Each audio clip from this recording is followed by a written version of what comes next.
Hello guys, akkam jirtu kabajamtoota hordoftoota Amanuu Yoonaas Tuubii har'aa qophii bareedaa tokko qabadhee appilikeeshinii feesbuukii keessan akkamitti akka adiin fireendiin guutee kan isin rakkisu nama 5,000 ol qabachuu hin danda'u beekamaadha. Feesbuuk akkaawuntiin tokko sana akkamitti gara foolootti jijjiirtanii addi konfirmi addi friend kan jiru sana gara foolootti jijjiirtanii akkamitti akka hordoftoota baay'ee qabaatan isinitti agarsiisa.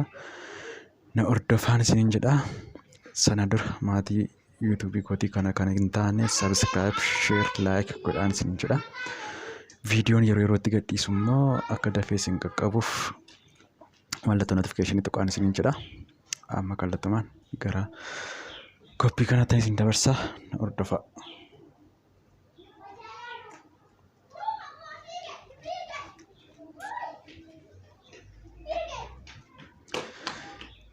Facebook laatii keenya seenna.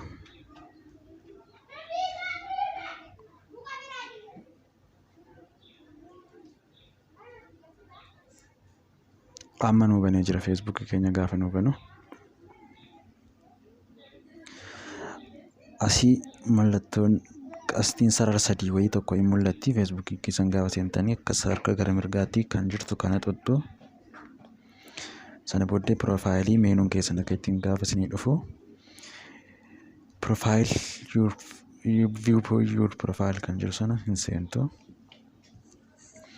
Ergi seentanii booddee ammas xiqqoo ol harkistanii asii amma gaafa ilaaltanii asii iddoo kana friends iddoo jiru kana nama 5,000 guutee jira jechuudha. Amma fakkeenyaaf kanumti kooyyuu 5,000 guutee jira. Kan akkamittiin akka gara foolootti jijjiirtan isinitti agarsiisa jechuudha.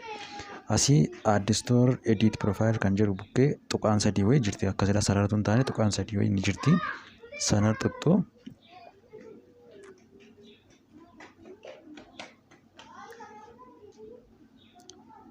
Sana booda view as waan jirtu wayii gara xumuraarra hin jira. Asii kana tuttu. Sana gaafa tuttanii amma akkuma argaa jirtan kana addi friend iddoo jiru sana foolootti na jijjiiree jira jechuudha. Kana booda namoonni baay'een addii gochanii gaafa addi friend na gaafatanii jechuudha.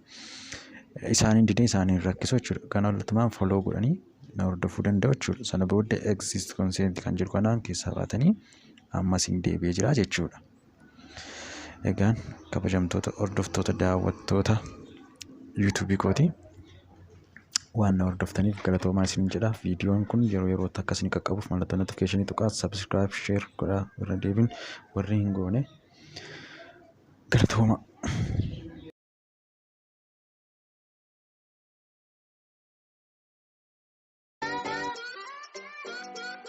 Like, share and subscribe.